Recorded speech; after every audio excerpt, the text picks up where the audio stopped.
So hi everyone, it's been a while, but we're back for our In Conversation series.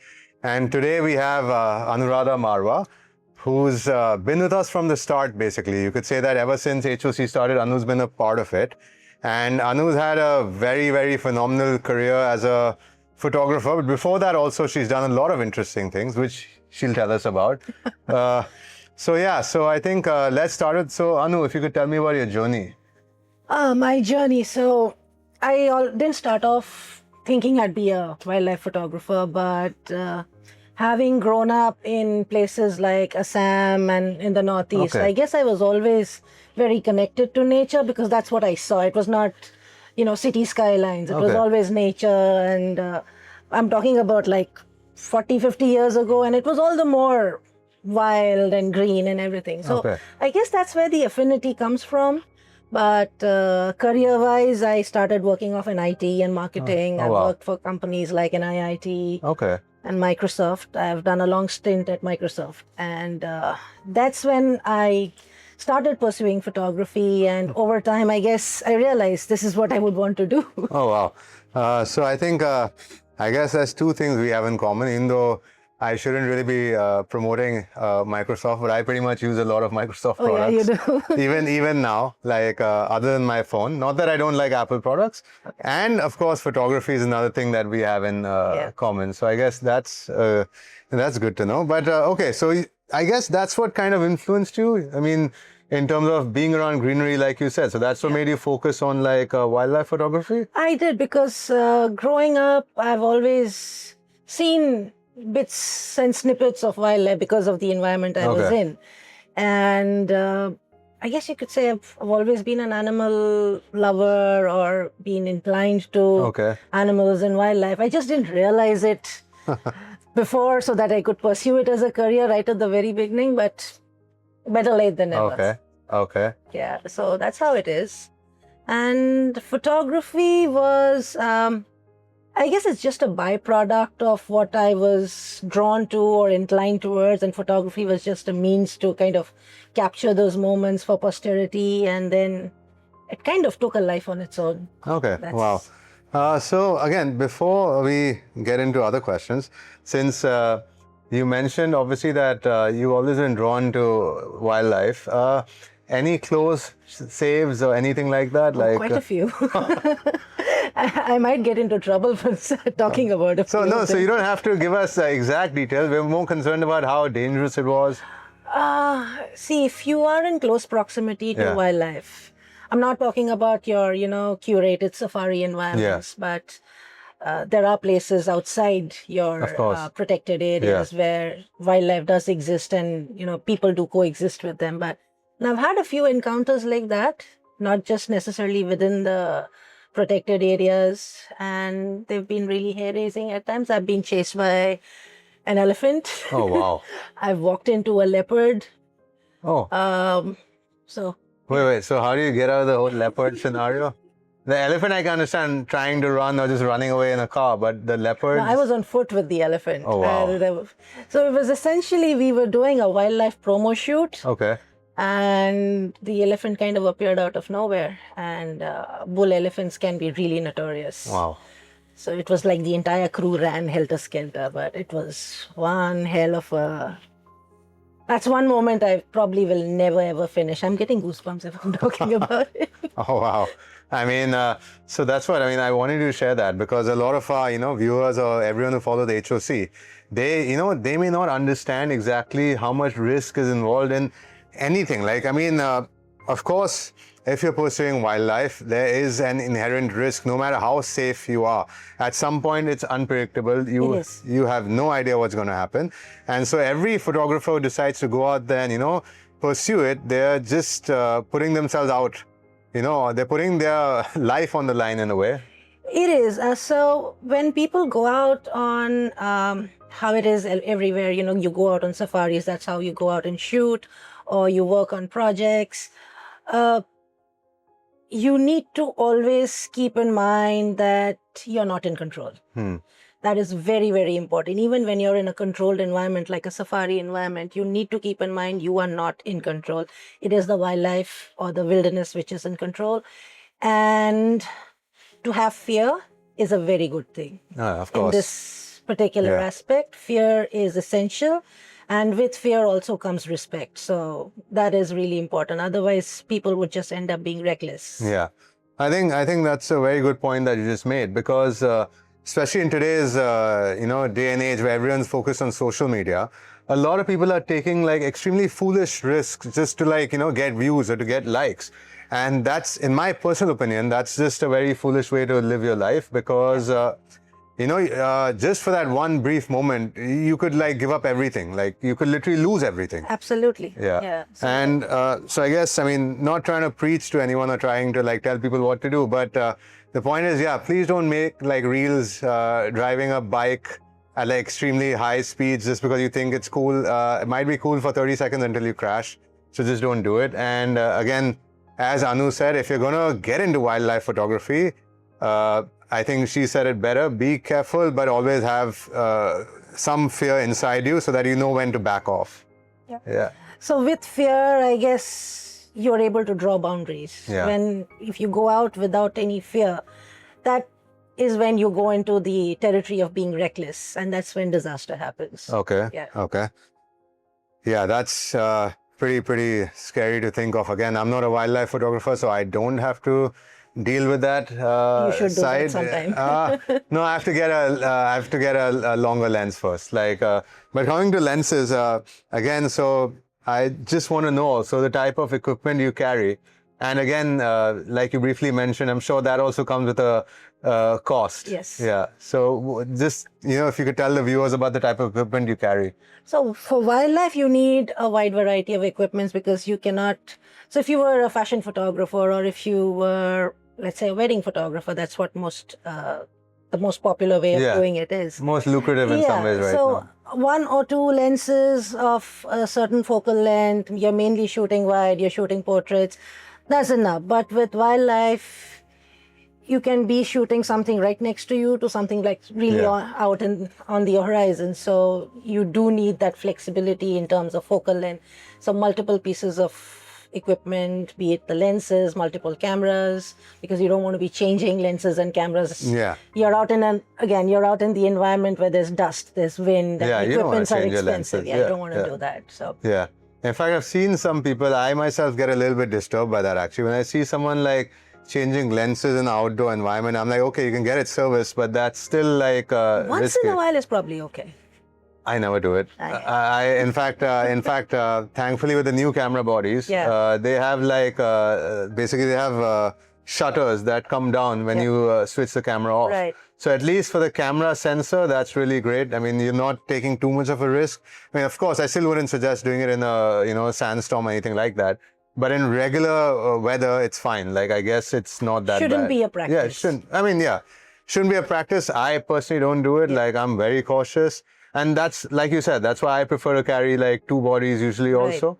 Like, so one will have like either telephoto and the other will have a standard 24-70 because that's the length I prefer to shoot at the most. A prime is usually there, but it's only there as like a very occasional use lens. Like if I want to go somewhere and I don't want to be carrying a camera which looks very obvious, that's the only time I'll carry a prime. But beyond that, I prefer to use like a telephoto with a 24-70. Okay, so that's interesting. But you didn't mention the gear, like the type of lenses and all. Okay, so my gear, I use Canon, and my gear is, there are 3 camera bodies. Wow. Like we discussed, we don't want to be changing lenses, so that's the reason for 3 camera bodies. I use a 70-200 2.8. It's mainly for, mid focal length, and plus if you want to do a few portraits of certain animals. I carry a wide angle.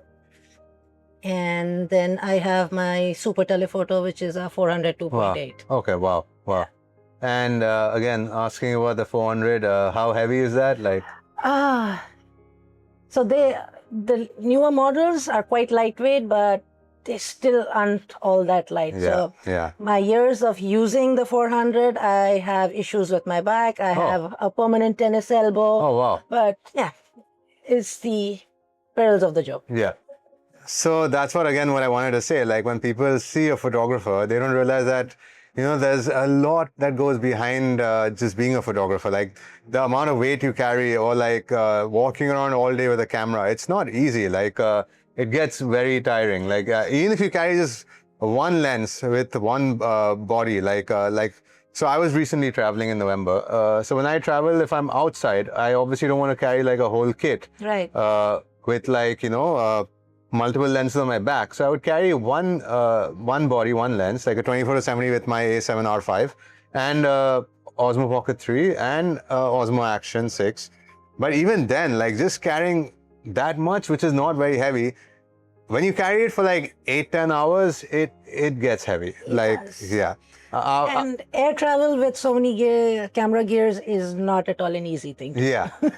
I mean, that again depends. Like, I'm sure you carry a lot more, but when I travel, like whatever I take, so normally I pack based on like where I'm going. Yeah. And how much I need. Yeah. Because this is something you learn over time, basically, that you learn how much gear to carry. In the beginning, you try to take as much as you can. And then over time, you start understanding, okay, you don't need so much. Like, then you try and figure out, you realize combinations and what equipment suits a particular destination or location. Yeah. So again, since you mentioned destination, I'd like to know, like, what's been your favorite destination so far? To shoot wildlife in India. Yeah. I absolutely love Corbett Tiger Reserve. Wow. So Corbett happens to be India's first national park and tiger reserve, and also Asia's first national park. And as far as elsewhere is concerned, I love the island of Borneo. Okay. I love Kenya, Tanzania. I love the wide open savannas and the beautiful sunrise and sunsets that you get over there.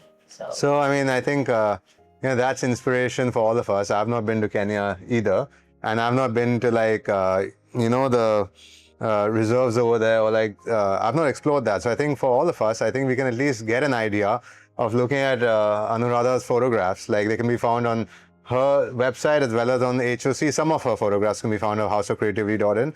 And I think that's what photography also is. It gives you an experience, or it exposes you to something which you may not have the chance to see in person at times. So I think that's what I feel, that every photographer, their vision or their like creative perspective helps, helps a lot. And even though like we're going into this whole phase of like AI trying to like, steal others' works. Or imitate life. Well, I prefer to say steal, but yeah, I mean, I might get into trouble for that later at some point. But even though getting into that where an artist's work is being incorporated and then replicated, I still feel that nothing can beat, someone actually capturing a moment, or actually like creating, because you're not going to get that moment again. No matter how much we use software to recreate it, you're not going to get that moment ever again. Like, like even for example, like the moments where you had to run away from the elephant, but that's still like, you're not going to get that moment again. If I had to ask you, even though I don't like using the word perfect, what would you define as a perfect wildlife photograph? I'll give it a slightly different kind of a twist.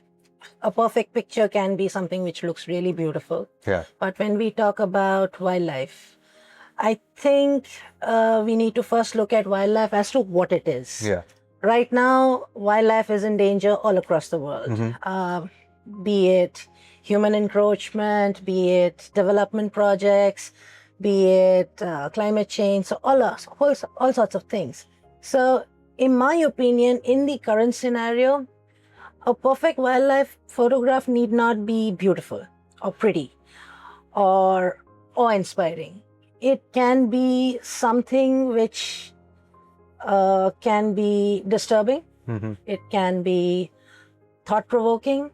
Something which probably leads you to be a little empathetic or sympathetic towards wildlife, and to probably understand the gravity that maybe it used to be pretty and beautiful, but it isn't. It's in danger. If it creates some sort of an emotional connect, which maybe wants you to, you may not necessarily do something, but maybe wants you to protect it, or even influence some sort of conversation or policy. I think that would be a perfect wildlife photograph in today's scenario.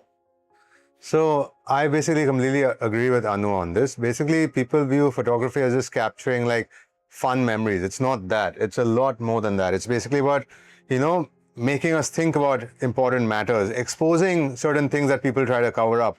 Like, because if we didn't have, honestly, if we didn't have photographers, we wouldn't be aware of a lot of things that are out there, right? Whether it's human suffering, whether it's like uh, all sorts of activities that we need to be aware of, because if you don't capture things that are important, then it won't matter to anyone. So I think what Anu says through her photography and how she showcases that to the world, that's a very valid point, that it's a perfect photograph isn't something that just looks beautiful. A perfect photograph is probably something that makes you realize there's a lot more out there in the world that we may not know about. Yeah. So, okay. And I don't know if this applies in your case specifically, but like people say living in the moment, right? Because everywhere we go nowadays, everyone just has their phones out there, which again, yeah, maybe it's a camera, maybe it's not. I don't want to really get into that, but okay, I mean, I want to ask you this actually.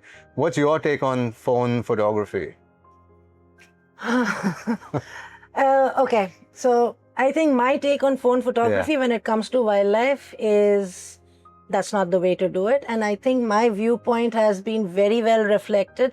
There's been a recent Supreme Court ruling which bans phones on safari across all national parks. Wow. Okay. So I kind of totally support that. And why was this ruling passed? Or why was this passed? So you look at a telephoto lens. Yeah. I can be really far away and shoot with a telephoto lens and not necessarily be in the encroach on the comfort or zone of an animal. Yeah, or basically get mauled by the animal. Yeah.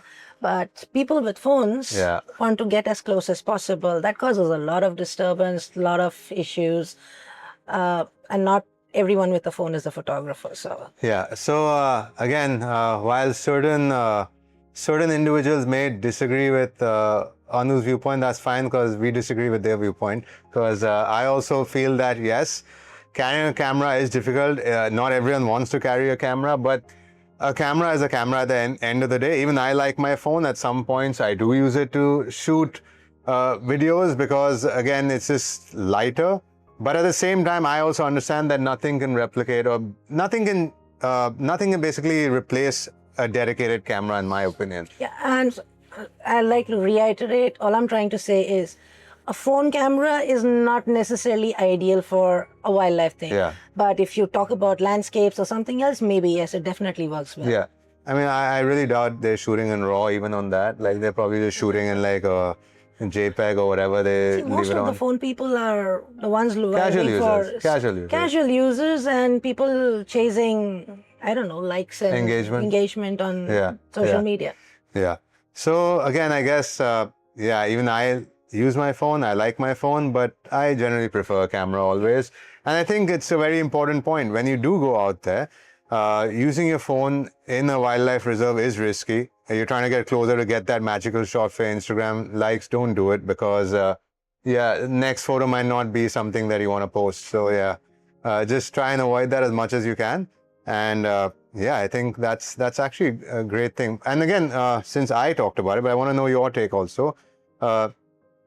You capture moments that can never be replicated. So what is your take on how everyone's just getting excited about AI replacing photographers?